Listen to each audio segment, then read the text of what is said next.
What's that, cat? Yes, I'm going to show them how I needle felted you. What? No, shh. I'm not going to show them where I went wrong. Yes, well, if they notice what I changed, then they can put it in the comments. Okay, I'll show them how I fixed you at the end. Aye, right, sorry about that. So let's start by taking some core wool. Don't worry about the quantity too much, you can always add some more as you go along. Roll it up into a tight cylinder shape and needle felt all round to make an egg shape. Notice how I'm felting straight down into the base to make it flat and checking that it will stand up. Even if your cat turns out larger than mine, it doesn't really matter. You just have a larger cat. But in case you like to have measurements, I'll give you them later on. Here I'm adding some more wool around the middle to make the cat a bit chubbier. After about 20 minutes of needle felting, it should be fairly firm when you squeeze it. Check it's the shape and size you want, and then you can start to cover it in the coloured wool of your choice. Then to work out how much wool you need to use, spread out the wool evenly and wrap it around the body. Then gently pull it apart. I'm using a Merino tops type of wool, but you can use carded if you want. Wrap this around the body, covering the whole cat, and needle felt all around, creating an even coating of colour, making sure that you keep the bottom flat so that it can sit properly. If you rub the body between your hands, this will smooth out the felt and the needle holes won't show as much. I find that they disappear over time though anyway as the wool relaxes. So now for the ears. I'd recommend that you get 2 pieces of wool before you start felting the first ear. This helps you see that you've got roughly the same amount of wool for each ear. Fold the wool at approximately 1 centimetre intervals so that you now have a small rectangle. Now fold the corners over to make a triangle shape with a point for the top of the ear. Using a single needle, needle felt on both sides, turning it frequently. Leave the bottom of the ear unfelted so that you have fluffy wool to attach to the body. Then, once you have the basic shape of the ear, you can take a tiny bit of pink felt, or white if you prefer, and felt it into the centre of the ear. If you want nice felted edges, hold the ear between a ruler and a felting sponge and felt along the edge. That way you won't stab yourself so easily. Now that I've made another ear, notice how I'm checking that they're the same size and that I have both ears in the right place before I go ahead and attach them properly to the body. So here you can see I'm holding the edges of the ears so that the ear is curved while needle felting it into place. This gives them a nice shape. So at this point the cat is 2¼ inches tall by 1½ inches at its widest point and about 5 inches around its belly. Poor cat now thinks it's joined Weight Watchers. If you want these in centimetres, it's 6 centimetres tall, 3½ centimetres wide and 12 centimetres circumference. I'll be giving you a few more measurements at the end. To get inspiration for the cat's face, I typed cartoon cat faces into Google and clicked on images. This brings up lots of different cartoon style cat faces that you can either copy or just use to help you draw your own, as I've done here. So first we're going to create this bit here. Take a small amount of grey wool and roll it up and needle felt it all round until it's fairly firm. Then felt it around the middle section to create a number 8 on its side. Attach the head by needle felting all round the base of his muzzle section. I'll give you the measurements from the top of his head to his muzzle and eyes later in the video. Now for the eyes. In the same way as we did for the ears, take 2 pieces of white wool and try to get the same amount of wool for each eye before you begin. Roll one of these pieces up and needle felt it into a small oval shape until it's about 8mm long. Repeat this to make the other eye and then check that they're the same size. Position them right above the muzzle and almost touching each other, and again stab all round the edge of the eye to attach. Take some black wool for the nose and roll it up into a ball. Roughly felt it into a triangular shape and attach it right above the muzzle and between the eyes. You can now shape it a bit more into a triangle if necessary.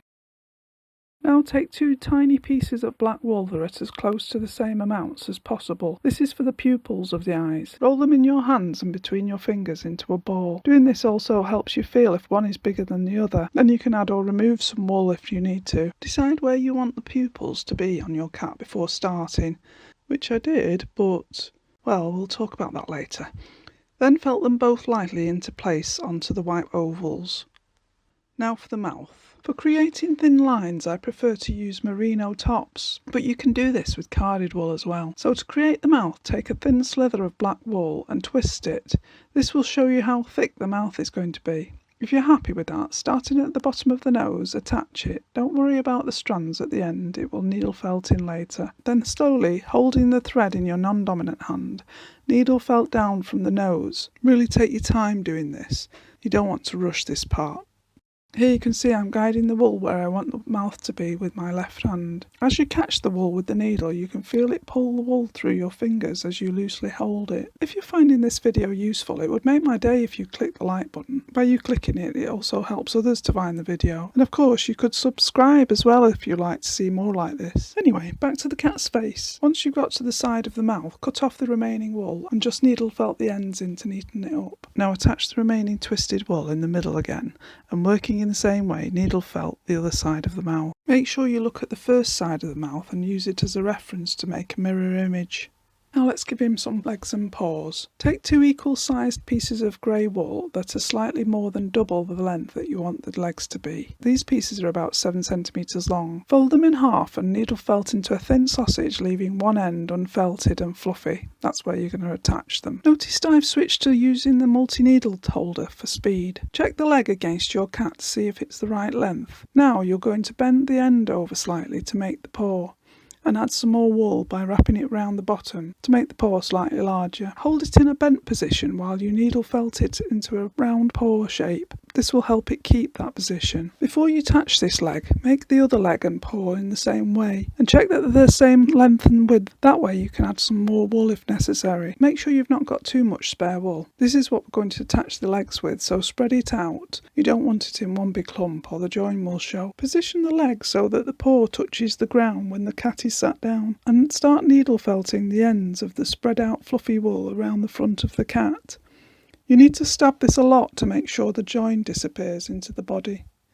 Also, stab down the edge all round the leg into the body to attach it all the way down. Attach the other leg in the same way. Now you're going to make the tail. Take quite a bit of wool and check that it's long enough. Keep rotating and stabbing to form the tail, leaving a couple of centimetres at one end to attach it with. I also left the other end a little bit fluffy as I'm using Merino tops wool, which is suitable for this. Check that you're happy with the length, then spread out the fluffy end and attach it in the same way as we did the legs. Needle felt along the edge of the tail into the body where you want it to stay next to the body. I did this part of the way round and left the end to stick out. To hide the join of the tail some more, I worked over the back of the cat with the multi-needle tool for a while.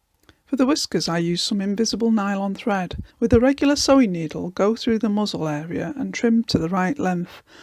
I did this 3 times, so I'll tell you where I went wrong in a moment, but first here's some more measurements. Looking at him face on, the bottom of his muzzle is about 2.3 centimetres from the top of his head, the bottom of his nose is about 1.5 centimetres from the top of his head, and the top of his eye is about half a centimetre. The width between his ears is about 1 centimetre, and his paws are about 2.5 centimetres in length once the paw is turned up. The tail is about 6.5 centimetres from where it's attached to the very end. But don't forget to allow a little bit extra to attach the body. So, did you spot how the cat had changed or where I had gone wrong? Well done if you did. Basically, I took the whole of his face off and moved it further up his head. I also changed the position of one of his pupils. If you look at this before and after, I think it was worth the trauma he had to go through. Poor cat. Watch out for my next video tutorial in which I'll show you exactly how you can correct these mistakes. I'll put a link here once it's up, or subscribe to be notified as soon as it comes out. Thanks for watching.